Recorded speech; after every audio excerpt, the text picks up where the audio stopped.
Nabi Hud ini adalah salah satu dari nabi-nabi Allah yang mulia tentunya. Beliau diutus setelah Nabi Nuh.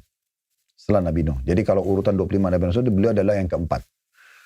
Dan Nabi Hud ini diutus dari kaumnya sendiri. Ya, dikenal dengan kaum Ad. Kaum Ad. Mereka ini punya kelebihan, kaum ini. Allah SWT berikan mereka kelebihan fisik. Mereka itu tinggi besar. Umumnya ahli tafsir mengatakan, dari ayat Al-Quran pada saat Allah binasakan mereka, itu Allah sebutkan, mereka menjadi kering. Sebagaimana pohon-pohon kurba yang sudah kering dan lapuk gitu. Menandakan memang fisik mereka tinggi besar. Dan mereka itu punya ciri khas menjebol gunung dan menjadikan rumah-rumah mereka. Setiap ada gunung-gunung yang tinggi, mereka selalu membangun di atasnya bangunan mewah istana dari emas.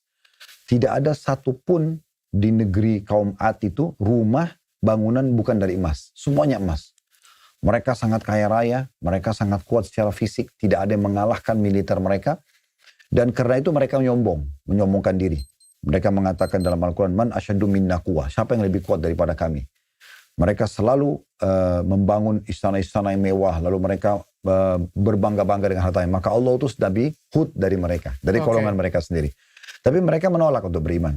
Tentu saja nabi-nabi ada saja yang ada jadi pengikutnya. Ada yang kufur ya. Ada yang beriman, ada yang kufur. Yang beriman selamat bersama Nabi Nuh. Tapi yang kufur tentu Allah binasakan. Nah seperti itulah. Nabi Hud AS terus mendakwahi kaumnya. Agar mereka beriman kepada Allah Subhanahu Wa Taala. Mengingatkan mereka. Tapi karena mereka tidak mau dengar. Ya akhirnya Allah SWT binasakan. Dan Allah hukum mereka dengan angin yang sangat kencang. Itu selama 8 hari 7 malam. Sehingga membuat mereka binasa.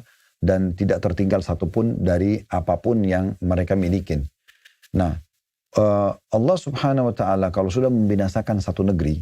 Maka Allah hilangkan semua harta mereka. Allah tenggelamkan. Sehingga tidak ada lagi orang yang bisa mengambil manfaat. Mungkin nanti kalau kita bahas tentang Nabi Musa, ada terkenal di masa beliau ada namanya Qarun.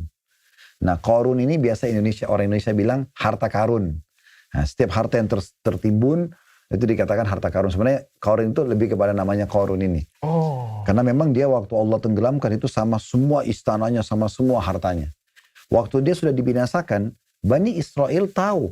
Oh ini dulu istananya Qarun di sini, dulu gudang emasnya di sini. Mereka tahu benar hartanya banyak. Mereka ada sebagian Bani Israel coba mau menggali, lalu Nabi Musa menyampaikan pada mereka, Allah telah mewahyukan kepadaku, kalian tidak akan pernah menemukan lagi harta tersebut. Allah sudah tenggelamkan dan tidak bisa ditemukan. Nah seperti itu, makanya kaum Ad ini betul-betul hilang kekayaan-kekayaan mereka.